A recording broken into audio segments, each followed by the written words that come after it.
من الشیطان الرجیم بسم اللہ الرحمن الرحیم۔ عزیزان من، آج جون 1983 کی 10 تاریخ ہے اور درس قرآن کریم کا آغاز سورہ الحشر سے ہو رہا ہے 5-9-1۔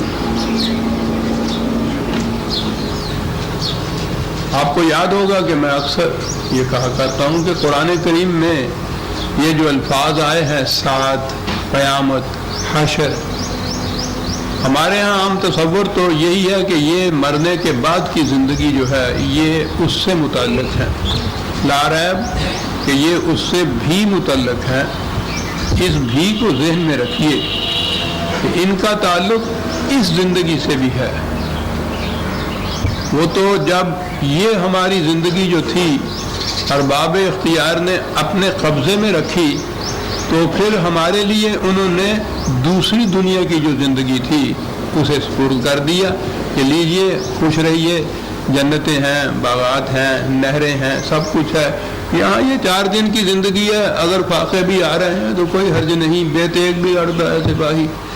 تو یہ اس زمانے کے تصور ہیں اسلام کے متعلق، اور اسی زمانے کے یہ معانی پہنائے گئے ہیں ان الفاظ اور اصطلاحات کو۔ یہ اس دنیا کی باتیں بھی ہیں، اور قرآن تو اس دنیا میں آپ کو رہنے کے لیے، سکھانے کے لیے آیا تھا کہ اس دنیا میں کیسے رہا جائے تاکہ اس کے بعد کی مستقبل کی زندگی بھی آپ کی خوشگوار گزرے۔ یعنی مقدم یہ چیز تھی کہ یہاں کیسے رہنا ہے۔ تو یہ جو الفاظ ہیں یا یہ اصطلاحات ہیں، اس میں نے عرض کیا تھا قیامت قیامت سے اٹھ کھڑے ہونا، لیکن وہ جو آخر میں ایک ٹے لگی ہوئی ہے عربی زبان کے قاعدے کی روح سے، اس کے معنی ہوتا ہے کہ جو کسی کے سان گمان میں بھی نہ ہو اس طرح سے کوئی اٹھ کھڑا ہو۔ یہ خالص انقلاب کا تصور ہے، اور یہی ہوا تھا وہاں جب صدر اول میں قرآن پہ عمل جو کیا گیا ہے۔ یہ قوم جن بیچاروں کی کیفیت یہ تھی کہ کھجوروں کی گٹھلیوں پہ گزارا ہوا کرتا تھا، پانی کی تلاش میں مارے مارے پھرا کرتے تھے، یہ اس طرح سے اٹھ کھڑے ہوئے کہ رومت الکبریٰ اور ایران جیسی تہذیبیں صدیوں سے جو مسلسل چلی آ رہی تھی الٹ کے رکھ دیا انہوں نے۔ یہ قیامت برپا کی گئی۔ یہ جو صورت ہے جس کو میں نے ابھی عرض کیا ہے، اس کا نام ہی الحشر ہے۔ یہ وہ حشر نہیں جو مرنے کے بعد کی ہے، یہاں کی حشر کے متعلق یہاں گفتگو کی گئی ہے۔ حشر کے معنی ہوتا ہے جمع ہونا، اکٹھے ہونا، میدان جنگ میں جمع ہونا، اور پھر شکست خوردہ قیدیوں کو کسی طرح ہانک کر لے جانا۔ یہ جنگ کا ذکر ہے یہاں، جس صورت کا نام الحشر ہے۔ نبی اکرم صلی اللہ علیہ وسلم مدینہ تشریف لائے تو یہاں کے مالیات پر یہودیوں کا تسلط تھا۔ یہ یہودیوں نے شروع سے ہی اپنی یہ روش، مار کھا رہے ہیں، پٹ رہے ہیں، خانہ بدوشی ہے، کہیں ٹھکانہ نہیں، وانڈرنگ جیوز ہیں، لیکن جہاں بھی گئے انہوں نے دیکھ لیا کہ انسان کی رگ جان جو ہے یہ معاش کے اندر ہے۔ روٹی اپنے قبضے میں ان کو رکھو، پھر اس کے بعد یہ سلطنت ان کی ہو، مملکت ان کی ہو، حکومت ان کی ہو، کچھ نہیں بگڑتا۔ آج بھی ساری دنیا میں حکومتیں بڑی بڑی طاقتوں کی ہیں، ان کو سپر پاور ساری دنیا کہتی ہے، حقیقت میں سپر پاور ایک ہی ہے دنیا کے اندر، اور وہ یہودی۔ اور انہوں نے شروع سے ہی اپنے لیے یہ روش، یہ مسلک، یہ نصب العین قرار دیا تھا۔ مدینے میں، مکے میں تو یہ پنپ نہیں سکتے تھے کہ قریش کعبے کے متولی ہونے کی وجہ سے برسر اقتدار تھے۔ مدینے میں ان کی آبادی بھی کافی تھی، اور وہاں کی یہ معاشیات کا جو شعبہ یہ ان کے قبضے میں تھا۔ اس لیے یہ جب ہجرت کر کے حضور وہاں تشریف لے گئے تو ان کے لیے مشکل کا سامنا ہوا۔ مشکل کیا تھی؟ کون سی چیز تھی جو بہت ناگوار گزرتی تھی ان کو؟ سورہ توبہ میں ہے، وہاں بھی ان کا سارا ذکر آیا ہے۔ کہا یہ کہ یہ ان کو بات بڑی ناگوار گزرتی ہے کہ یہ مدینے کے مسلمان خوشحال کیوں ہو گئے ہیں۔ ہر سرمایہ دار کو یہ بات ناگوار گزرے گی کہ مخلص اور محتاج خوشحال کیوں ہو گیا ہے۔ آپ اندازہ لگائیے قرآن کریم 4 لفظوں میں کتنی بڑی حقیقت کہہ جاتا ہے۔ اب اپنے اسی تصور کو ریکور کرنے کے لیے سازشیں کرتے تھے۔ اس قسم کی قومیں ہمیشہ سازشیں کرتی ہیں، ان کے کبھی نہیں یہ ساتھ آتے۔ بدر کی جنگ میں جو نازک ترین لمحہ آیا ہے اس امت کے اوپر، نوزائیدہ امت مہاجروں کی قسم کی مدینے میں آ کے بسی ہوئی، بے سر و سامان، اور ادھر سے قریش یورش کر کے پورے اہتمام اور انتظامات کے ساتھ ہجوم کر کے آگے مدینے میں۔ ان کو ابھی بیٹھنے کو بجانوں کو فرصت بھی نہیں ملی تھی۔ وہ کیسے آگے کیا ہو رہا تھا؟ یہ یہودی ان کے ساتھ سازش کر کے ملے ہوئے تھے۔ وہاں انہیں شکست ہوئی تو اس کے بعد انہوں نے یہاں اندر ہی مدینے میں قبائل کو اپنے ساتھ ملانا شروع کیا، یعنی وہی سازشیں، زیر زمین سازشیں، وہی کمینہ حرکتیں، پسماندگی۔ کھل کے میدان میں آنے والی بات نہیں ہے۔ جو کھل کے میدان میں آتا ہے دشمن کی حیثیت سے، اس سے نپٹ لینا کچھ مشکل نہیں ہوتا، مشکل یہ مارے آستین ہوتے ہیں حقیقت۔ تو اس کے بعد انہوں نے مدینے میں ان کے 2 مشہور قبیلے تھے، بنی قریظہ اور بنی نذیر۔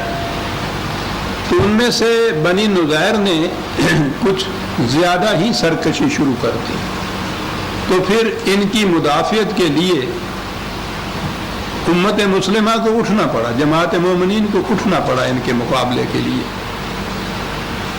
لیکن یہ تو اب کی بات ہے کہ یہ کہیں میدان جنگ میں آنے کے قابل ہوئے، چھوڑیے اس تاریخ کو کیسے آنے کے قابل ہوئے، یہ میدان میں کھڑے نہیں ہو سکتے تھے۔ چنانچہ یہ سامنے آئے تو فوراً ہی شکست کھائی، لیکن نبی اکرم صلی اللہ علیہ وسلم کی کشادہ نگہی ملاحظہ فرمائیے، انہیں صرف یہ کہا گیا کہ تم یہاں سے چلے جاؤ، ہمارا پیچھا چھوڑ دو، تم باز نہیں آؤ گے اپنی خصلتوں سے۔ تو چنانچہ یہ اس شکست کے بعد یہ قبیلہ خاص طور پر کچھ ان میں سے شام میں آ گئے اور کچھ خیبر میں چلے گئے۔ تو پھر خیبر میں سے جب ان کو نکالنا پڑا ہے تو وہ جنگ خیبر بھی مشہور ہے، اور پھر حضرت عمر رضی اللہ تعالیٰ عنہ کے زمانے میں ان کو پھر عرب سے ہی دربدر کر دیا گیا، ملک بدر کر دیا گیا۔ پھر اس کے بعد ان کا نام و نشان وہاں نہیں رہا۔ جبھی وہ پھر 4 دن امن اور چین کی زندگی انہوں نے بسر کی۔ تو یہ سورت جو ہے اس کا آغاز ہی اسی سے ہوتا ہے۔ سابقہ سورت کی آخری آیات میں یہ کہا گیا تھا کہ یہ جماعت مومنین یا جو بھی قرآنی نظام کی تشکیل اور استحکام کے لیے پوری کوشش کرے گی، پوری ہمت سے کام لے گی، سرفروشی اور سرگردانی سے کام لے گی، اس کو یہ چیزیں ملیں گی، وہ جنہیں وہ جنات عدن کہتا ہے۔ یہ حزب اللہ ہیں، یہ ہر حزب شیطان کا مقابلہ کریں گے۔ یہاں سے وہ بات ختم ہوئی اور اگلی سورت کی ابتدا ہو گئی، سبح للہ ما فی السماوات و ما فی الارض وہو العزیز الحکیم۔ یہ انسانوں کی دنیا کی بات ہے جو ہم کہہ رہے ہیں کہ بڑی کریڈیٹیبل چیز ہے، یہ جو اس طرح سے اس مقصد کے حصول کے لیے سرگردان پھر رہے ہیں۔ سبح تسبیح آپ کو معلوم ہی ہے، کہا یہ بات ٹھیک ہے یہ کر رہے ہیں، لیکن یہ کوئی انوکھی بات نہیں، کائنات کی ہر شے یہ کر رہی ہے۔ اور اس تسبیح کا نتیجہ کیا ہے جو جماعت مومنین نے کی؟ نتیجہ یہ ہے کہ هو الذی اخرج الذین کفروا من اہل الکتاب من دیارہم۔ ان کی اس تسبیح کا نتیجہ، آپ سوچ رہے ہیں کہ تسبیح کا نتیجہ ہمارے یہاں تسبیح کا نتیجہ تو تمہیں پتا کی ہوتا ہے۔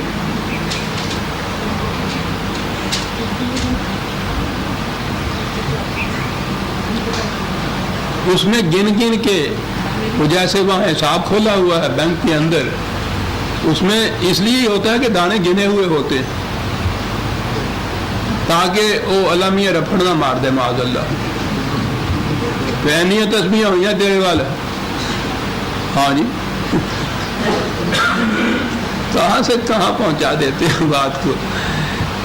الفاظ کو نہیں بدلتے, ویسے رہنے دیا کہ قرآن کی حفاظت کا ذمہ خدا نے لیا تھا. انہوں نے کہا کہ ٹھیک ہے جی آپ اسے محفوظ رکھتے پھریے, اس کے الفاظ کو دیکھیے تو صحیح ہم اس کے ساتھ کرتے کیا کرتے یہ ہیں کہ اس نے کہا تھا تسبیح کے معنی کسی مقصد کے حصول کے لیے انتہائی کوشش سے سرگرداں رہنا, اور انہوں نے اس کے بعد وہ بدھوں کے ہاتھ سے عیسائیوں کے واسطے سے ایک تاگے میں پروئے ہوئے دانے وہ لیے اور قوم کو اس میں لبھا دیا کہ خدا نے تسبیح کا حکم دیا ہے, بیٹھو اور تسبیحاں پھیرتے رہو. تم سبح للہ کا نتیجہ یہ تھا کہ یہ اہل کتاب میں سے جنہوں نے اعلانیہ سرکشی اختیار کی, یہاں کفر کے معنی سرکشی ہو جائے گا, اختیار کی, ان کے ساتھ کیا کیا جائے گا؟ اخرج الذین کفروا من اہل الکتاب من دیارہم لاول الحشر. یہ آ گیا حشر کا لفظ پہلے ہی میدان جنگ کے اندر, پہلے ہی جب یہ جمع ہوں گے اور ان کے ساتھ وہ بھیڑ ہوگی تو اس کا نتیجہ یہ ہے کہ ان کو ان کے شہروں سے نکال دیا جائے گا, ان کی بستیوں سے نکال دیا جائے گا. یہ ہے وہ حشر جو یہاں ہوتی ہے برپا, تو وہاں سے ان کو نکال دی. ما ظننتم ان یخرجوا وظنوا انہم مانعتہم حصونہم من اللہ.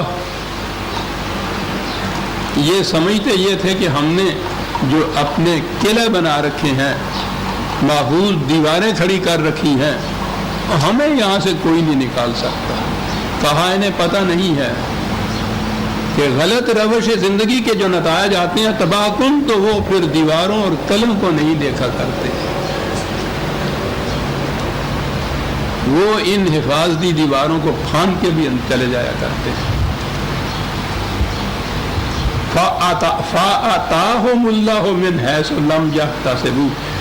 لفظ تو یہی ہے کہ اللہ ان کے اوپر پھر ان مقامات سے آیا جن کا یہ سان گمان بھی نہیں کر سکتے تھے. اللہ تو نہ کہیں آتا ہے نہ کہیں جاتا ہے. یہ کون آئے تھے؟ یہ حزب اللہ آئے تھے, خدا کی پارٹی جسے خدا نے خود اپنی جماعت, اپنا لشکر, اپنی پارٹی کہا ہے اس کو. تو جہاں جہاں آپ قرآن میں دیکھیں گے کہ خدا نے یہ کیا, اللہ آیا, اللہ نے یہ کہا, یہ اس کے قوانین کو نافذ کرنے والی جو جماعت تھی, یہ سب کچھ اس کے ہاتھوں سے ہوتا تھا. یہ جنگ ان کے ساتھ ہوئی, انہوں نے انہیں شکست دی, ان کے ہاتھوں سے وہ آگے گئے. اگلی آیت کے اندر یہ بات صاف ہو گئی ہے کہ مومنین نے یہ کیا, لیکن آپ دیکھیے قرآن کریم جہاں کہا کہ خدا ان کے خلاف ان مقامات سے آیا جن کا یہ سان گمان بھی نہیں کرتے تھے. ہاتھ ہے اللہ کا, بندہ ہے مومن کا ہاتھ. انسانوں کی دنیا کے اندر خدا جو اپنی رسپانسبلٹی, ذمہ داری پوری کرتا ہے وہ ہمیشہ ان انسانوں کے ہاتھوں سے کراتا ہے, خود نہیں آتا, لیکن ان کو منسوب کرتا ہے اپنی طرف. ٹھیک ہے, جنگ میں فتح ہوتی ہے تو کمانڈر ان چیف کی فتح ہوتی ہے یا کمانڈر کی فتح ہوتی ہے, فوج کی فتح ہوتی ہے, ایک ایک فرد کا نام نہیں وہاں لیا جاتا. تو ان مقامات سے خدا ان کی طرف آیا جن کا یہ سان گمان بھی نہیں کرتے تھے. وَقَذَفَ فِي قَلُوبِهِمُ الرُّعْبَ. اور اصل شکست یہ ہے کہ ان کے دلوں میں تمہارا رعب پیدا ہو گیا. اصل شکست یہ ہوتی ہے.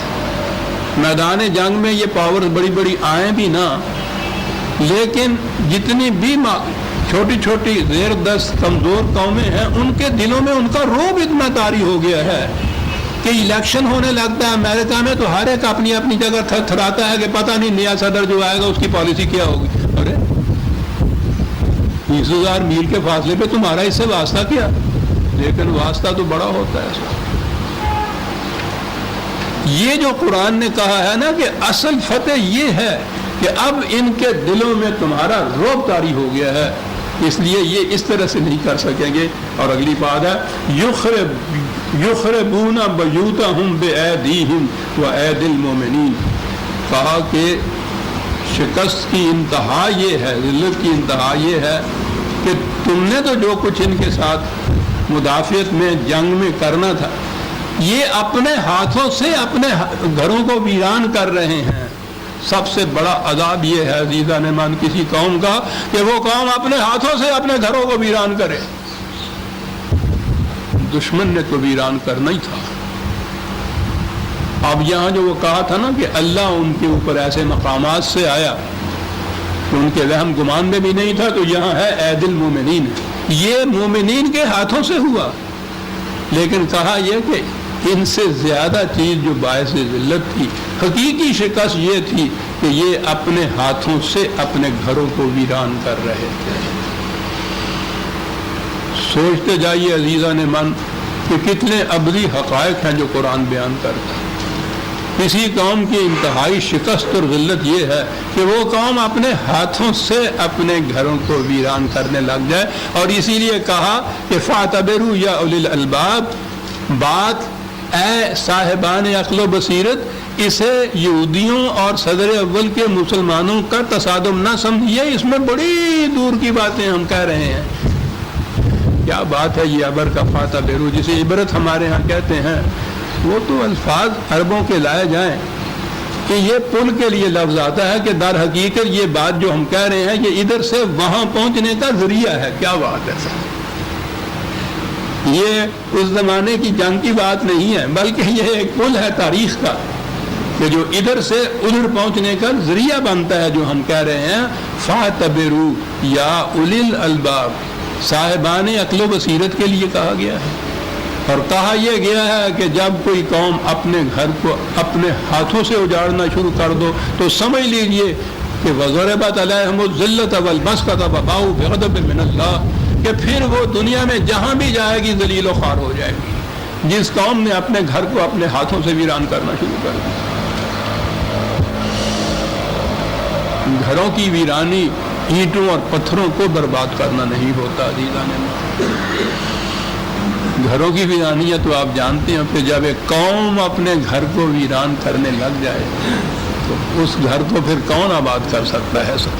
وَلَوْلَا أَنْ كَتَبَ اللَّهُ عَلَيْهِمُ الْجَلَاءَ لَعَذَّبَهُمْ فِي الدُّنْيَا وَلَهُمْ فِي الْآخِرَةِ عَذَابُ النَّارِ، تو اگر یہ بات طے نہ ہوتی کہ ان کو صرف یہاں سے نکال ہی دینا ہے تو پھر تو ان کے اوپر اس قسم کی تباہی آتی کہ ان کا نام و نشان مٹ جاتا، لیکن یہاں یہی مناسب سمجھا گیا کہ اس آخری سزا تک بات نہ پہنچنے پائے، یہ یہاں سے چلے ہی جائیں تو اچھا ہے، تاکہ بعد میں یہ نظام امن سے تو رہ سکے۔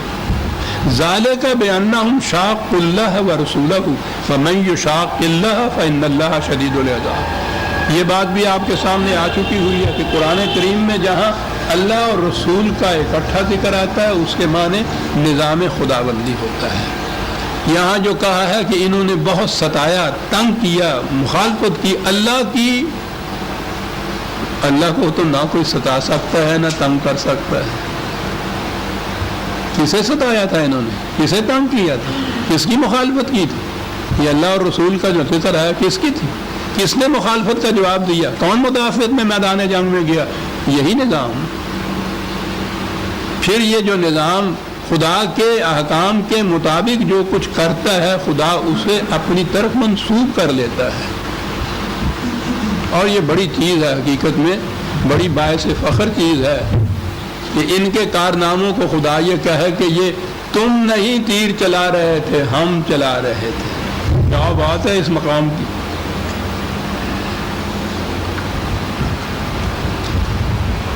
ما قطعتم من لینة او ترکتموها قائمة على اصولها فبإذن الله وليخزي الفاسقين، جنگ کا میدان تھا، اس کے لیے تو پھر جو بھی اسٹریٹجی اختیار کرنی چاہیے وہ کی جاتی ہے اور وہ کی گئی تھی۔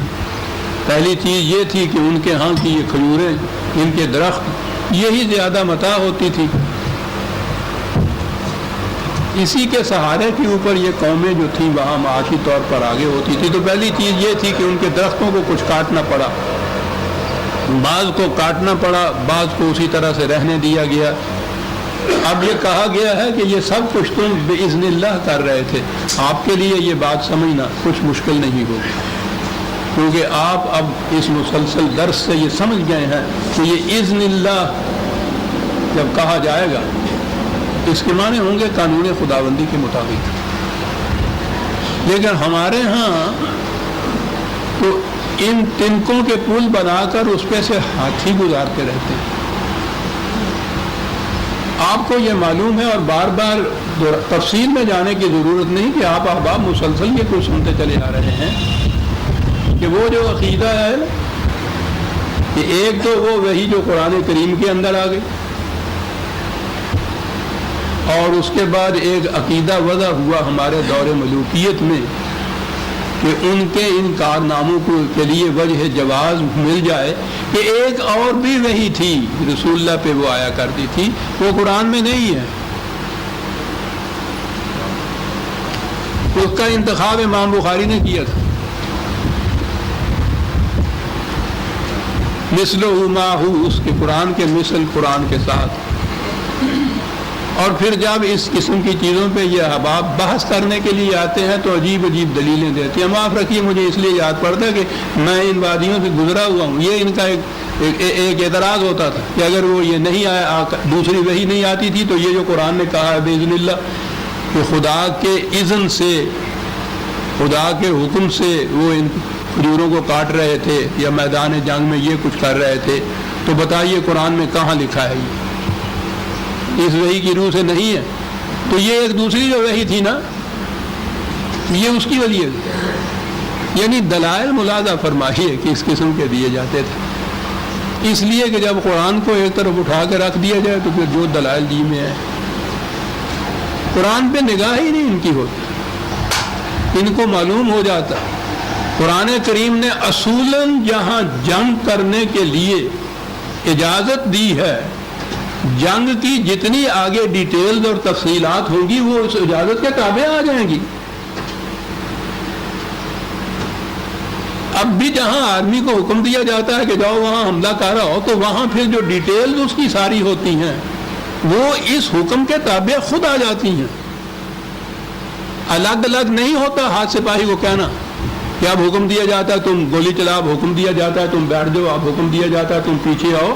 جرنیل حکم دے دیتا ہے، کمانڈر ان کے لیے جو ہے اس کا اجرا کرتا ہے، جو کچھ وہ پھر اس کے لیے کرتے ہیں وہ جو اصل حکم ہوتا ہے تابع اس کے آ جاتا ہے۔ کہا کہ صاحب یہ اذن اللہ کا بتاؤ، میں نے کہا جی بہت اچھا ہے۔ جو سب سے پہلے جنگ کرنے کی اجازت دی گئی تھی وہاں اللہ تو علیم و حکیم ہے نا، اسے تمہارے اعتراض کا پتہ تھا، اس نے یہ لفظ استعمال کیا اذن للذین یقاتلون بانہم ظلموا، کہ جو لوگ اب حد سے بڑھ گئے ہیں تمہاری مخالفت میں، اللہ اذن دیتا ہے تمہیں کہ تم ان کے خلاف جنگ کرو۔ میں نے کہا یہ اذن ہے وہ جس کے تابع یہ جنگ ہوئی اور جنگ کی ساری ڈیٹیلز اس کے تابع آ گئی۔ اب آپ ایک ایک بات کے لیے کہیں گے کہ اس کی گولی کے لیے اذن اللہ کہاں ہے، اس کے بڑھاوے کے لیے اذن اللہ کہاں ہے؟ وہ تو اذن موجود ہے پہلے سے اصولاً۔ یہ جتنے یہ جنگ لڑی گئی وہ اذن ہے خدا کا جس کے متحد اس نے دیا، اور پھر اس نے کچھ شرائط مقرر کی، کچھ اصول مقرر کیے، ان کے مطابق یہ کرتے رہے۔ اتنی جنگیں لڑی انہوں نے، تو ہر جنگ کے لیے الگ الگ تو پھر اذن نہیں تھا، اس کی اسٹریٹجی تو نبی اکرم صلی اللہ علیہ وسلم نے اور جو بھی وہاں کے جرنیل اور کرنیل تھے، سپہ سالار تھے، انہوں نے اپنی بصیرت کے مطابق مقرر کی۔ یہ تھا اذن اللہ کے مطابق۔ وَمَا أَفَاءَ اللَّهُ عَلَىٰ رَسُولِهِ مِنْهُمْ فَمَا أَوْجَفْتُمْ عَلَيْهِ مِنْ خَيْلٍ وَلَا رِقَابٍ وَلَٰكِنَّ اللَّهَ يُسَلِّطُ رُسُلَهُ عَلَىٰ مَن يَشَاءُ وَاللَّهُ عَلَىٰ كُلِّ شَيْءٍ قَدِيرٌ۔ آپ کو یاد ہوگا شاید میں نے مال غنیمت کے متعلق کہا تھا، بہت بڑا انقلاب یا اصلاحی تدبیر جو قرآن، انقلابی اصلاحی تدبیر جو قرآن نے اٹھائی جنگ کے سلسلے میں، وہ مال غنیمت کی صورت ہے۔ عربوں کی معیشت کا مدار ہی غنیمت پہ تھا۔ تو شاید آپ کو یاد ہو اب کہ یہ لفظ غنیمت کیا ہے۔ ان کا مال سارا یہ بھیڑ بکریاں ہوتی تھی، بھیڑوں کو غنم کہتے تھے، تو یہ غنم جو ان کے ہاں دشمن کا ہاتھ آتا تھا، ان کو بھیڑ بکریاں ہاتھ آتی تھی، وہ بھیڑ بکریوں کا لفظ غنم وہاں سے لفظ بنا غنیمت۔ اب وہ اس کے بعد وہ غنیمت کے اندر بھیڑ بکریاں ہی نہیں، پھر تو مال و دولت اتنا کچھ آنا شروع ہوا، ایران فتح ہوا ہے تو پوچھو ہی نہیں کہ بے حساب وہاں سے یہ سب کچھ آیا، لیکن اصطلاح جو تھی غنیمت کی وہ اسی طرح سے جاری رہی۔ اور جب یہ وہ سرحدیں ٹاپ کر ہمارے ملکوں میں آیا تو آپ کو پتا ہے کہ پھر ایک تو غنیم یہاں سے لفظ بنا جس کے معنی دشمن ہو گئے، اور پھر ہمارے ہاں تو جناب غنیمت ہے کہ یہاں 2-4 دوست بیٹھے ہیں اور غنیمت ہے، یعنی الفاظ کہاں سے کہاں پہنچتے ہیں،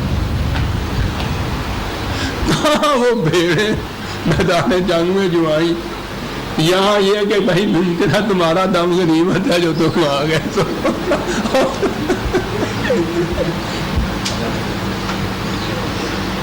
اسی لیے عزیزہ رحمان میں نے جو بنیاد رکھی، بہرحال پتہ نہیں زندگی کتنے دن باقی ہے، عرض کر دوں 50 سال سے جو کر رہا ہوں کہ قرآن کے معنی، الفاظ کے معنی وہ سمجھو جو نزول قرآن کے زمانے میں عرب جو معنی لیتے تھے، غنیمت کے وہ معنی لو جو وہ لیتے تھے، اپنے ہاں کی غنیمت نہ لو۔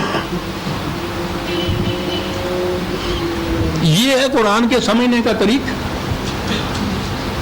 اور یہ ہے اس کی حفاظت کی ذمہ داری کا ایک شعبہ کہ یہ انہوں نے لاکھ ان معانی میں تبدیلیاں کی۔ نزول قرآن کے زمانے میں عرب جو ان سے معانی لیتے تھے وہ بھی محفوظ ہیں عربوں کی شاعری کے اندر، اور وہاں سے سمجھ میں بات آتی ہے کہ قرآن کہتا کیا ہے۔ میں کہہ رہا تھا کہ بہت بڑی تبدیلی یہ کی عربوں کی معیشت کا دار و مدار غنیمت پہ تھا۔ اب ظاہر ہے کہ جب یہ مدار ہو تو وہ جنگ جتنی زیادہ لمبی چلے، جتنا زیادہ عرصے تک رہے، اتنی ان کے آگے موج ہے۔ جنگ اگر بند ہو جائے تو روٹی بند ہو جاتی تھی ان کی۔ تو یہ جسے کہتے ہیں نا آنے بہانے، یہ جنگ چھیڑتے ہی رہتے تھے، اور پھر ہوتا یہ تھا کہ جو کسی کے ہاتھ میں آ جائے وہ اس کا۔ جذبہ محرکہ جنگ میں جانے کا مال غنیمت یا لوٹ کا مال جسے ہم کہتے ہیں، یہ ان کی معیشت تھی۔ جنگ کی ابتدا بھی، پہلی جنگ سے پہلے یہ بات جو تھی، انہی عربوں سے یہ کہا کہ مال غنیمت لوٹ کا مال نہیں ہے جو کسی کے ہاتھ میں آئے وہ لے جائے، ایک سوئی تک کوئی سپاہی نہیں ٹچ کرے گا، یہ سارا مال مملکت اور نظام کا ہے، وہ تقسیم کرے گا ضرورتوں کے مطابق۔ پہلا اصلاحی انقلاب۔ پوچھتے ہیں نظام معاشی جو ہے قرآن کا کیا ہے، وہ تو ایک ایک قدم پہ بتاتا ہے کہ وہ کیا ہے۔ پہلی اسلام میں بتایا کہ یہ نظام کیا ہے، ذریعہ آمدنی مال غنیمت تھا۔ اب ان سپاہیوں کو جو صدیوں سے اس کے خوگر چلے آ رہے تھے کہ جنگ میں جو کسی کے ہاتھ آئے، خاص طور پر جو کسی کو قتل کرے اس کا تو سب کچھ ہی اس کا ہو جاتا تھا، انہیں یہ کہنا کہ ان میں سے ایک پائی بھی تمہارے اپنی نہیں ہو، وہ جذبہ محرکہ جو جنگ کا تھا وہ پہلے ختم کر دیا۔ تو ایک بلند ترین جذبہ محرکہ پیدا کیا تو یہ ختم ہو سکتا تھا نا، ورنہ سیدھی بات تھی کہ اگر ہم نے وہاں لوٹ کے مال میں سے کچھ لینا نہیں تو ہمیں کیا پڑی ہے کہ وہاں جاتے پڑے، گھروں میں اچھے بیٹھے ہوئے ہیں۔ گئے ہیں تو اس شان کے ساتھ گئے ہیں تو جو ایک عاشق سوئے دار جاتا ہے گھر سے نکل کے، یوں یہ گئے میدان جنگ میں اور جذبہ محرکہ ختم کر دیا پہلے دن۔ ایران کا مال غنیمت جب آیا ہے، ایران کا سال ہزارہ سال کا جمع شدہ وہاں کا، ان عربوں کے تو جیسے کہتے ہیں دیدے پھٹ گئے، ان کے ذہن میں نہیں آ سکتا تھا کہ یہ کیا کچھ، اور وہ سارے کا سارا وہاں سے مرکز میں بھیجا گیا مدینہ میں باب خلافت میں، اور اس کے ساتھ خط لکھا سپہ سالار نے، حضرت عمر بن عاص نے، نہیں کہ سعد بن وقاص کے والد عمر بن عاص کو مصر والے تھے، انہوں نے ساتھ خط لکھا تھا کہ اس مال کو دیکھ کے آپ بہت خوش ہوں گے، لیکن خوش ہونے کی بات اس سے الگ کچھ اور ہے۔ یہ مال سارے ملک میں بکھرا پڑا تھا، یہ سپاہ سارے ملک میں گئی تھی، ان سپاہیوں کے سامنے یہ سب کچھ پڑا ہوا تھا. ان میں سے کسی نے ایک سوئی بھی اپنے لیے نہیں رکھی, ایک ایک چیز لا کے مرکز میں جمع کر دی. یہ ہے وجہ مسرت بات عمر. اور واقعی جب یہ خط دیکھا ہے تو آپ کی آنکھوں میں آنسو آ گئے, اور انہوں نے کہا کہ واقعی جس شخص کو اس قسم کی رعایا نہیں بلکہ رفقا مل جائیں قابل فخر اور باعث مسرت. حضرت علی رضی اللہ تعالیٰ عنہ ساتھ کھڑے تھے. انہوں نے کہا کہ عمر تمہیں پتہ ہے کہ یہ سپاہی جو ہیں اس قدر امین اور دیانتدار کیوں ہو گئے؟ کہنے کی بتائیے. کہنے لگے کہ اس لیے کہ تم امین اور دیانتدار ہو. ان کا تو ایک ایک نقش قدم تاریخ مرتب کر جاتا ہے عزیزان مان. اتنی سی بات آپ دیکھ لیجیے, ابدی حقیقت ہے اس کے اندر. جیسے تم ہو گئے اسی قسم کے یہ ہوں گے. تو پہلی چیز تو یہ کی تھی مال غنیمت کا جو کشش اور جذب کا تھا جنگ لڑنے کا وہ ختم کر دیا, اور جنگ کا جذبہ محرکہ تاکہ اللہ کی بات غالب آ جائے, یہ جذبہ محرکہ تھا. تو پھر یہ اتنا زیادہ قوی جذبہ ہونا چاہیے تھا نا کہ وہ جو جذبہ ہے اس سے پست رہ جائے. اس کے نہ ہونے کے باوجود یہ اس طرح سے میدان جنگ میں ایک جنگ میں 82 جنگیں قریباً حضور کے اس 7 سال کے عرصے کے اندر چھوٹی اور بڑی ہوئی تھی. پہلی چیز تو یہ کی, تو یہ تو مال غنیمت تھا. اب یہاں آیا ہے کہ یہ ایسا مال ہے جہاں جنگ نہیں ہوئی وہ چھوڑ کے چلے گئے تھے. اس کے لیے الگ ایک اصطلاح ان کے ہاں مال فے اس کو کہتے تھے. ویسے تو ایک انفال بھی ہے, وہ سورہ انفال 8ویں سورت جو ہے, لیکن مال فے یہ ہے جو یہاں آیا ہے کہ جو جنگ کیے بغیر ہی دشمن چھوڑ جائے اپنا کچھ, وہ بھی اسی طرح سے مملکت کے حصے. یہاں بھی وہی چیز آ رہی ہے. یہ جو ہے یہ کہا کہ یہ سارے کا سارا جو یہ جتنا بھی آیا ہے یہ سارا مملکت کی تحویل میں جائے گا. سپاہی نہیں یہ لے سکے. ما افاء اللہ علی رسولہ من اہل القری فللہ, پہلی چیز جس کو کہی کہ یہ سب اللہ کے لیے ہو جائے گا. تو میں نے عرض کیا ہے نا کہ قرآن یہ جو ایبسٹریکٹ چیز ہے نا اللہ کی, اس کو نہیں وہ رہنے دیتا. اس کے معنی کچھ نہیں ہوتے. کہاں جا کے دے اللہ کو؟ اس نے تو خود بتا دیا ہے کہ جب ہم کہیں کہ ہمیں دو تو مراد کیا ہوتی ہے. وہ سورت جو آتی ہے جس میں کہا ہے کہ جو تم یہ کاشت کرتے ہو, زمین میں فصلیں پیدا کرتے ہو, تو اس میں دیکھ لو کہ کتنا حصہ تمہارا ہوتا ہے. تم تو محنت کرتے ہو صرف اس میں, اور یہ جتنے باقی چیزیں جن پہ دار و مدار ہے تمہارے بیج کے فصل بننے کا, یہ سورج کی گرمی, یہ پانی بادلوں کا, یہ ہوائیں, یہ زمین, یہ تو سارا ہمارا ہے. تو تمہارا اور ہمارا یہ مشترکہ کاروبار ہوا. یہ ہے وہاں کہا گیا کہ جب یہ فصل آئے تو بھائی ایماندار کاروباری کی طرح یہ ہونا چاہیے نا کہ تم اپنا حصہ لے لو, محنت کا معاوضہ تو تم لے لو, اور باقی جو چیزیں یہ مفت ہم نے دی ہیں یہ ہمیں دے دو.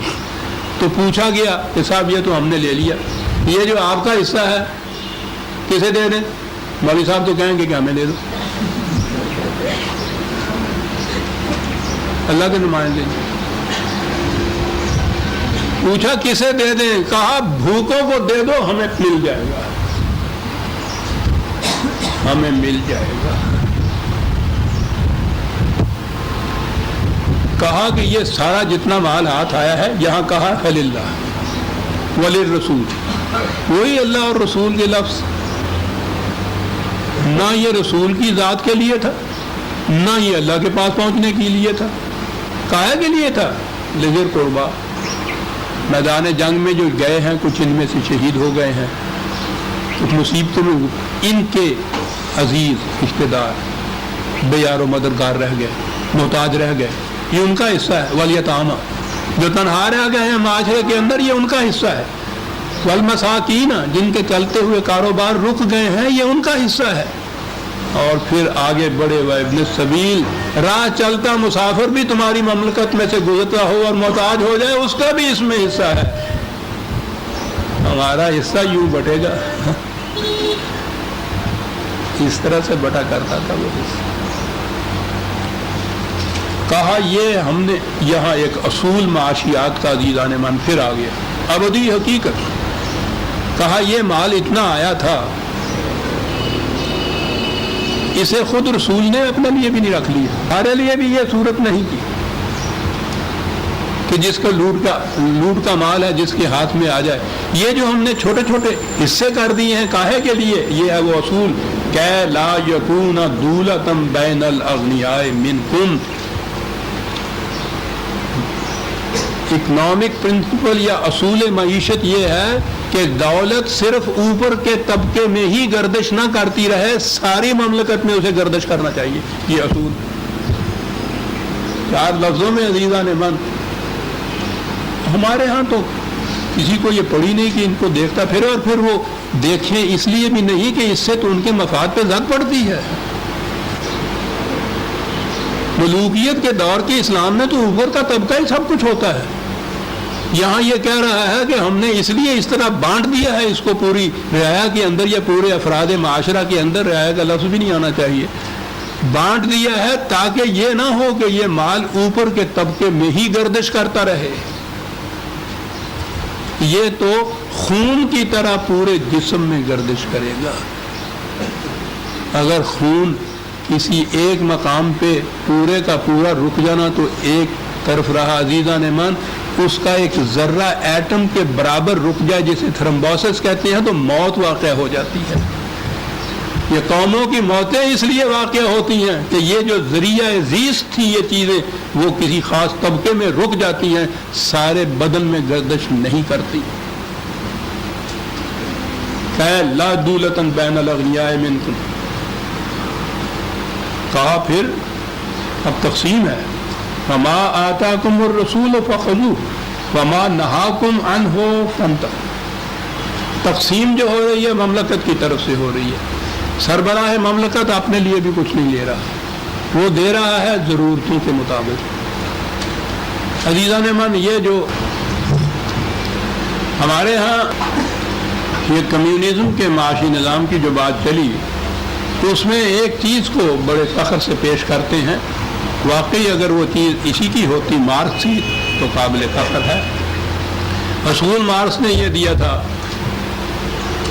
کہ یہ جتنی بھی معیشت خرابیاں ہیں ان کا حل یہ ہے کہ ہر شخص سے اس کی استعداد کے مطابق کام لیا جائے اور اس کی ضرورت کے مطابق اس کو اس کا معاوضہ دیا جائے.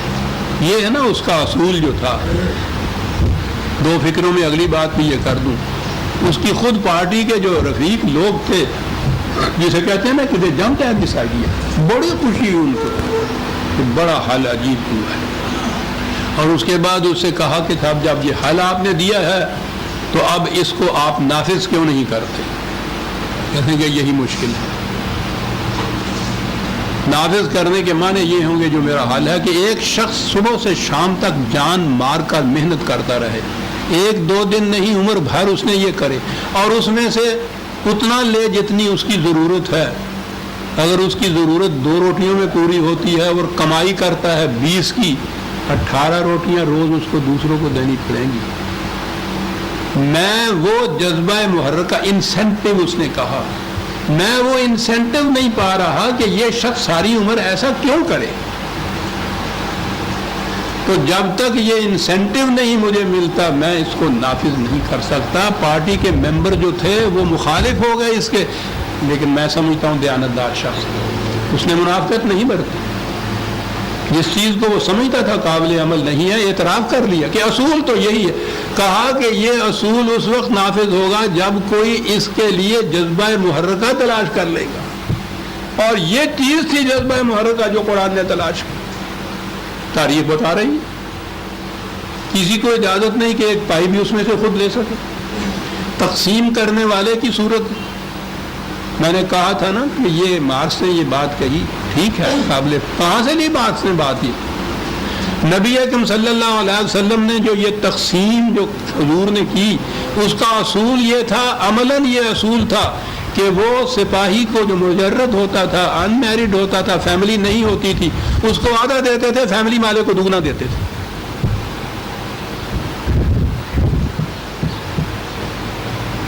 یہی تھی وہ تقسیم، یہی تھا تقسیم کا اصول جو کہ حضور کے بعد بھی حضرت ابو بکر صدیق کا تو وہ قول موجود ہے۔ اس اصول کے مطابق یہ تقسیم ہوتی تھی مملکت کی زندگی، ضروریات کے مطابق۔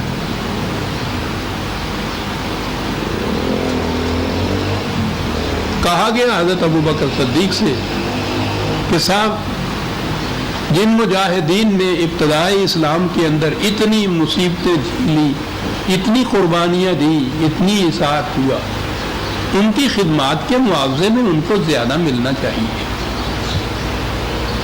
یہ کیا چیز ہوئی کہ ان میں سے اگر ایک شخص کا اس کی ضرورت 2 روٹیوں کی ہے تو وہ دیا جائے، اور یہ ابھی حال ہی کے اندر جو لوگ آئے ہیں ان کو اتنا دیا جائے کہ ان کی اگر وہ بال بچے دار ہیں ان کی ضروریات زیادہ ہیں، تو اس کے مطابق یہ تقسیم کا اصول یہ صحیح نہیں ہے۔ خدمات اسلام کے مقابل کے لیے یہ دی جائے۔ حضرت ابو بکر صدیق کا یہ قول کیا بات تھی، کہاں پہنچا دیا تھا وحی نے اور تربیت نبوی نے۔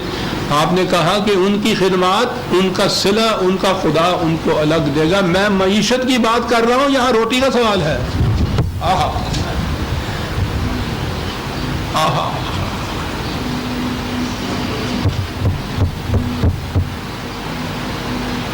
اس کہا کہ ما آتاکم الرسول فخذوہ وما نہاکم عنہ فانتہوا۔ یہ ان کی سمجھ میں نہیں آ رہا تھا۔ یعنی آپ سوچئے کہ کہاں سے اس قوم کو اٹھا کے کہاں لے گئے ہیں۔ یہ اصول کہ دولت اوپر کے طبقے میں جمع نہ ہوتی ہے، مملکت کے ہاتھ میں آتی ہے، وہ تقسیم کرتا ہے، تو وہ ان کے تصور میں بھی نہیں آتا کہ صاحب جنہوں نے خدمات زیادہ کی ہیں ان کو تو زیادہ ملنا چاہیے۔ ان کا یہ خدمات کا معاوضہ نہیں ہے، وہ اور جگہ ہوتی ہے، یہ ضرورت کہنا پڑا کہ یاد رکھو پھر یہ اصول نیا نیا تمہیں لگے گا، لیکن جو کچھ رسول دے دل کی رضامندی سے اس کو قبول کر لو۔ جو چیز وہ تم سے روک لے دل میں گرانی نہیں تمہیں گزرنی چاہیے۔ جو رسول دے اس کو لو، جس سے روکے اس سے رک جاؤ۔ اور ابھی ابھی جو میں نے عرض کیا ہے نا کہ وہ جو آیا کرتی ہے بعض وہ دوسری وحی کی حدیثوں کی، اس میں اسے بھی پیش کیا کرتے ہیں کہ خدا نہیں صاحب جو رسول دے وہ لو، اور جو جس سے روکے رسول رک جائے، تو گویا یہ تو رسول کے احکام کی بات ہے۔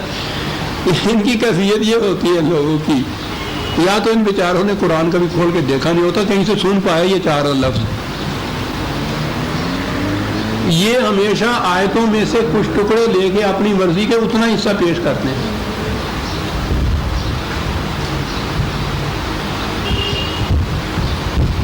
یہ آپ نے دیکھا ہوگا نکاح کے وقت جو خطبہ پڑھتے مولوی صاحب، حتیٰ کہ نکاح نامہ جو چھپا ہوا ہوتا ہے اس کے اوپر ایک آیت ہوتی ہے۔ یہ جو 1 سے زیادہ بیویوں کی قرآن کریم کے اندر ایک اصول سے دیا ہے، وہ سورہ نساء کی آیت شروع یہاں سے ہوتی ہے۔ وَإِنْ خِفْتُمْ أَلَّا تُقْسِطُوا فِي الْيَتَامَى،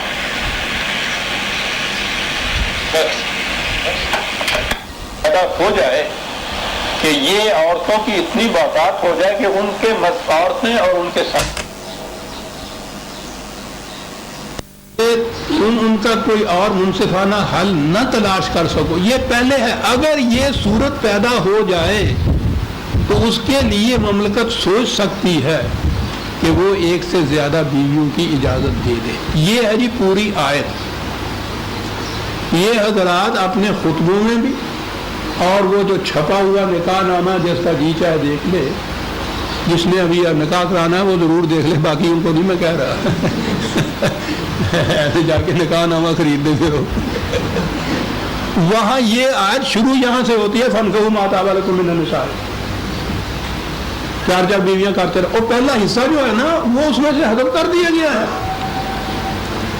کتنی جرتیں بے باک ہیں عزیزان مان، خدا کی کتاب کے ساتھ یہ کچھ مذاق کرنا۔ کوئی اور دلیل نہیں مل سکی ان کو 1 سے زیادہ بیویاں کرنے کی، تو کہیے قرآن میں کی میں ہے جگہ کہ نکاح کرو تم جو اچھی لگے بیویاں عورتیں 2 3 4 اتنا ٹکڑا، پہلا ٹکڑا حذف ہے، اس میں بھی یہ اتنا ٹکڑا۔ یہ آیت آ رہی ہے کہ جو کچھ مال فے ملے وہ ایک سپاہی جھپٹ کے نہ لے جائے، وہ یہاں مملکت نظام مرکز میں جمع کرائے. یہاں تقسیم اس طرح سے ہوگی کہ یہ مال اوپر کے اوپر ہی گردش نہ کرتا رہے. اس اصول کے تابع سربراہ مملکت جو جس کو دے وہ دل کی بطیب خاطر اسے قبول کرے, جو وہ اس سے روک لے اس سے وہ رک دے. یہ تھا کہ یہ وہ کہتے ہیں یہ حدیث کے متعلق. رسول اللہ جو حدیث دے اس کے مطابق عمل کرو, جو حدیث نہ دے اس کے مطابق نہ کرو. یعنی اتنا ہی ٹکڑا پیش کرتے ہیں. آپ غور دیکھیں گے یہ بڑے بڑے علامہ جو کہلاتے ہیں ان کے یہاں بڑے بڑے ذمہ دار بظاہر وہ اتنا ہی ٹکڑا پیش کرتے ہیں. کیا کہا جائے صاحب, بہرحال یہ جانے اور قرآن والا جانے ہم کیا کہہ سکتے. واتقوا اللہ, کیا بات تھی. یہی بات ہے جو نہیں رہی درمیان میں. ڈرو اس سے جو کچھ تم حرکتیں کرتے ہو. ان اللہ شدید العقاب, اس کی گرفت بڑی سخت ہوتی ہے. ہزار ہے چیرہ دستاں, سخت ہے فطرت کی تعبیر, بڑی سخت. بلکہ گرفت ہی نہیں, کسی کا پیچھا کرنا ہوتا ہے. مفرور مجرم کو جس طرح سے پکڑتے ہیں نا, یہ عقاب وہ چیز ہوتی ہے. جاؤ تو کہاں جاتے تھے, جا نہیں کہیں سکو گے سر, اس کے ہاتھے سے باہر نہیں نکل سکو گے تم. پھر آگے آئے کہ کن کا حصہ ہے یہ. للفقراء المہاجرین الذین اخرجوا من دیارہم واموالہم یبتغون فضلا من اللہ ورضوانا وینصرون اللہ ورسولہ اولئک هم الصادقون. یہ ان کا حصہ جو پہلے بتایا. اور یہ جو مہاجر آئے ہیں سب کچھ اپنا وہاں تیاگ کر چھوڑ کر یہاں آ کے اس اسرت کی زندگی بسر کرتے ہیں. آ کے بیٹھے ہی ہیں اور میدان جنگ میں جانا پڑ گیا, سب کچھ چھوڑ دی. لگا ان بیچاروں کا کچھ حصہ ہے اس کے اندر. یہ ضرورت کے مطابق ہے جو کچھ دیا جائے گا. وہاں سے یہ نکالے گئے اپنے گھر بار سے, سب کچھ چھوڑنا پڑا. کاہے کے لیے؟ یہ بات نہیں تھی کہ یہ وہاں رہ نہیں سکتے تھے. یبتغون فضلا من اللہ ورضوانا, یہ چاہتے یہ تھے کہ قوانین خداوندی سے ہم آہنگی کی زندگی بسر کریں. اس کے لیے یہ سب کچھ اس نے قبول کیا. تو یہاں اگر یہ کسی طرح 4 پیسے آ گئے ہیں مملکت کے پاس تو ان بیچاروں کا پہلا حصہ ہے. کیوں؟ اولئک هم الصادقون, یہ ہیں جنہوں نے اپنے عمل سے اپنے ایمان کو سچا کر دکھایا ہے. ایک تو وہ تھے جو وہاں سے آئے. والذین تبوؤا الدار والایمان من قبلہم یحبون من ہاجر الیہم ولا یجدون فی صدورہم حاجۃ مما اوتوا. کیا بات. الگ یہ تو آنے والے ہیں, سب کچھ چھوڑ کے آ گئے اس اسکیم کو, خدا کے پروگرام کو کامیاب بنانے کے لیے, بروئے کار لانے کے لیے. اور یہ مدینے کے اندر بسنے والے یہ نسبتاً غریب لوگ تھے, کاشتکار تھے. کہا ان کی یہ کیفیت کہ ابھی وہ یہاں پہنچے نہیں ہیں, انہوں نے سن پایا کہ اس طرح سے وہ لوگ آنے والے ہیں تو انہوں نے گھروں کے دروازے کھول دیے اپنے. جو کچھ پہلی چیز تو یہ تھی کہ جو کچھ کسی کے پاس اس کی ضرورت سے زیادہ تھا وہ سارا اس نے دے دیا. اتنی بات ہی نہیں عزیزان من, قرآن جو انقلاب برپا کرتا ہے وہ تو اس سے آگے جاتا ہے. یؤثرون علی انفسہم ولو کان بہم خصاصہ, خود تنگی میں گزارا کر لیا, ان کی ضرورتوں کو پہلے پورا کر دیا ہے. یہ انقلاب یہ قلب کا انقلاب ہے. یہ انسینٹیو کی وجہ سے ہو سکتا ہے.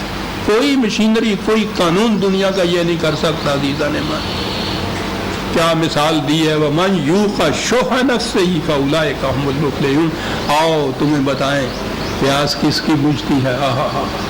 ایک لفظ قرآن کا آگے آتا ہے, یوں کا شوہ.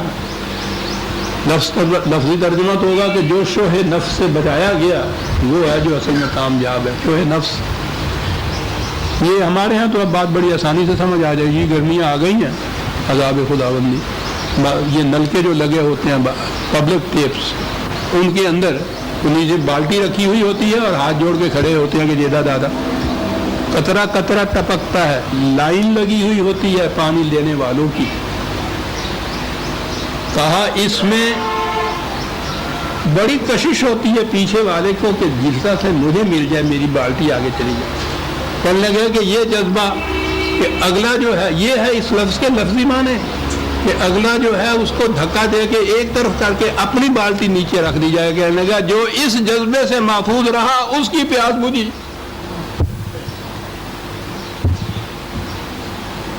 لوگ آسان سمجھتے ہیں مسلمان. شہادت جو ہے الفت میں قدم رکھنا ہے، اپنی پیاس پر دوسرے کو ترجیح دینے والے، شوہ نفس سے بچنے والے. یہ ہے عزیزان من کمیونزم وہاں کیا پہنچ سکے. اسی لیے میں نے جو دیکھا تھا کہ جہاں مارکس ناکام رہ گیا اس سے آگے، وہ ٹھیک ہے جذبہ اس کا سچا تھا، لیکن اس نے صحیح کہا تھا کہ میں انسینٹو نہیں پاتا، جذبہ محرکہ نہیں پاتا جس سے یہ کامیاب ہو سکے گا نظام. جذبہ محرکہ یہ دیا گیا صاحب کہ یہی نہیں کہ ان آنے والوں کے لیے اپنی ضرورت سے زائد جو کچھ تھا وہ محفوظ رکھ لیا، بلکہ اپنی ضروریات پر انہیں ترجیح دی. اور یہ نہیں کیا ہے کہ اپنی پیاس کتنی شدید کیوں نہ ہو اس کی وجہ سے اگلے بالٹی والے کو دھکا دے کے اپنی بالٹی آگے کر دی جائے. یہ نہیں ہے. یہ ہوئے مہاجرین انصار. عزیزان من قرآن کریم نے مہاجرین اور انصار ہی کو یہ نہیں کہا کہ وہ رضی اللہ عنہ و رضوا عنہ، خدا ان سے راضی ہوا، وہ خدا سے راضی ہوئے، ان کے لیے جنات ہیں، ان کے لیے مغفرت ہے، رزق کریم ہے، بلکہ یہ کہا کہ ان کے بعد بھی جو آئے اسی نقش قدم پہ چلنے والے جو تھے ان کے لیے بھی یہ کچھ ہے. تو یہ تو نبی اکرم صلی اللہ علیہ وسلم کی زندگی میں، ان کے زمانے میں، صدر اول میں جتنے بھی یہ جماعت مومنین کے تھے ان سب کے لیے قرآن یہ بتاتا ہے، ہر ایک کے لیے، کسی کی استثناء نہیں ہے. اور ہمیں اس کی بھی ضرورت نہیں ہے کہ ہم یہاں بیٹھ کے فہرستیں مرتب کرنی شروع کر دیں کہ کون کون تھا. ہمیں کیا ضرورت ہے کہ ان کے نام لے کے یہ کہے. ہمیں معلوم ہے یہ کہ تمام کے تمام مہاجرین انصار اور ان کے بعد بھی جو جذبہ ایمان سے ان کے ساتھ شامل ہوئے، قرآن ان کی شہادت دیتا ہے، تصدیق کرتا ہے. ان کو وہ کہتے ہیں یہ مومن حقہ تھے، یہ سب کے سب پکے سچے مومن، خدا ان سے راضی، یہ خدا سے راضی، جنت ان کے لیے لکھ دی گئی، مغفرت ان کے حصے میں آ گئی، یہ سب کے لیے. تو ہمارا تو ایمان یہ ہے، قرآن ہم سے یہ ایمان کے طور پہ منواتا ہے، ہم استثناء نہیں اس میں کر سکتے کہ فلاں سچا مومن تھا، فلاں پکا مومن نہیں تھا. اور یہ تو ہمارے ذمہ نہیں لگایا قرآن نے. مجھے کہا یہ ہے کہ اس کا واسطہ ہی نہیں. یہ لوگ اپنے وقت میں گزر گئے، جو کچھ انہوں نے کیا تھا وہ ان کے لیے تھا، جو تم کرو گے وہ تمہارے لیے. وَلَا تُسْأَلُونَ عَمَّا كَانُوا يَعْمَلُونَ. ہم تم سے پوچھیں گے ہی نہیں کہ انہوں نے کیا کیا تھا. یہ تمہارے نصاب میں ہی نہیں، ٹیکسٹ میں ہی نہیں ہے یہ کتاب، اس پیپر میں یہ بات آئے گی نہیں. یہ کہتے ہیں جی پتہ کیا ہے اس کا، آؤٹ آف ٹیسٹ بھی تو آ جاتے ہیں سوال. 1000 برس سے یہ قوم آؤٹ آف ٹیسٹ جو سوالات ہیں نا انہی کے حل کرنے میں لگی ہوئی ہے. اور ٹیسٹ کا پتہ ہی نہیں کہ کہاں چلا گیا اتنا، اور ہر امتحان میں فیل ہو رہی ہے. باتیں یہ چل رہی شخصیتوں کی باتیں. قرآن کہتا ہے ہم پوچھیں، خدا کہتا ہے عزیز رحمان وَلَا تُسْأَلُونَ عَمَّا كَانُوا يَعْمَلُونَ. ہم بالکل نہیں پوچھیں گے کہ انہوں نے کیا کیا تھا. یہ کہتے ہیں کہ صاحب کیا پتا ہے تمہارا پوچھ بیٹھو تو پھر ابھی تو تیار ہو کے جانا.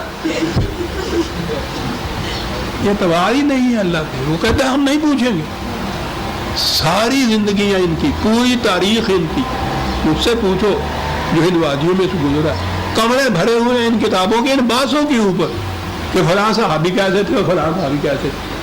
کہا کے لیے یہ سارا یہ جزو ایمان. وہ کہتا ہے ہم پوچھیں گے ہی نہیں تم سے. اب پوچھو اس طالب علم کو جس نے اتنی محنت کی ہو اور وہ کچھ پڑھ کے جائے امتحان میں جو وہاں سوال ہی نہیں آنا پھر کیا ہوگا. والذین جاؤوا من بعدهم یقولون ربنا اغفر لنا ولإخواننا الذین سبقونا بالایمان ولا تجعل فی قلوبنا غلا للذین آمنوا. بعد میں بھی آنے والے جو ہیں وہ یہ ان کی دعا ہوئی کہ یا اللہ یہ جو پہلے گزر گئے ہیں وہ بڑے اچھے لوگ تھے، ایمان کے ساتھ گزر گئے، تیری مغفرت کے ساتھ گزر گئے. اور کہا یہ کہ یا اللہ ان کے متعلق ہمارے دل میں کدورت نہ پیدا کرنے. جو سامنے مومن ہیں انہی کی متعلق یہ بات نہیں ہے، وہ جو گزر گئے ہیں ان کے متعلق بھی دعا یہ ہے کہ ان کے متعلق ہمارے دل میں قدورت نہ کہیں پیدا ہو جائے۔ وہ آپ کو معلوم ہے جنت کے متعلق بھی یہ لفظ آیا تھا نا کہ وہاں داخل ہونے والوں کے لیے وہ جو گیٹ کیپر کھڑا ہوگا نا، وہاں جو جائزہ لے گا سامان کا، وہ لگا کے یہاں بھی کرتے ہیں نا، وہ دیکھے گا یہ اس میں یہ ہے کہ وہ دلوں کو ٹٹولے گا کہ اس کے اندر کسی مسلمان بھائی کے خلاف قدورت کا جذبہ تو نہیں ہے، اسے جانے دے گا وہ اندر۔ جہاں اس نے دیکھا کہ صاحب اس نے تو نیزے میں پستول چھپا رکھا ہے، وہ باہر نکال دے گا رضوان۔ انکا رؤوف الرحیم۔ لیان من سورہ الحشر کی آیت 10 تک ہم آئے، اور میں تو زائد وقت دے دینا چاہتا تھا لیکن کیا کریں، ان کے پیمانے اپنے ہیں، ان کا فیتہ ختم ہو جاتا ہے ریکارڈ کرنے کا تو اس پہ حکم آ جاتا ہے، تو مجھے آپ معذرت چاہیں گے، ذرا وقت دیر لگی تھی لیکن خیر اتنا ہو گیا۔ تو ہم سورہ الحشر کی آیت 11 سے اگلے جمعے میں لیں گے۔ ربنا تقبل منا انک انت السمیع العلیم۔ شکریہ۔